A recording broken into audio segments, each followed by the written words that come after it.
তারপরে আপনি হচ্ছে ইউরিয়া সার দিবেন।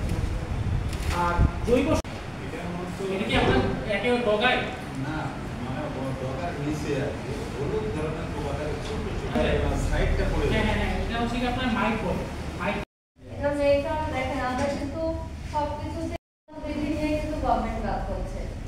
আগে তুলা ছিল বছর ব্যাপী, এই হঠাৎ করে গ্রীষ্মকালীন পেঁয়াজ করতেছে ম্যাক্সিমাম জায়গায় কিন্তু সাস্টেইন হচ্ছে না, শুনছেন না? এই গ্রীষ্মকালীন পেঁয়াজ প্রযুক্তিটা কিন্তু মানে বলতে গেলে আপনাদের থেকে আমি শিখবো, কারণ সারা মা বলে, কারণ মায়ের সাথে তার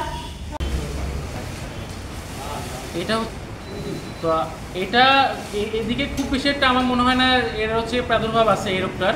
কারণ হচ্ছে কি আপনার পাটের যে কালো যে রোগটা আর কি, কালো পচা বা যেটা ওখানে, এটা অনেকটা কি বলে এটাকে অর্থকরী ফসল মধ্যে পাট, চা, তামাক এগুলো থাকতো।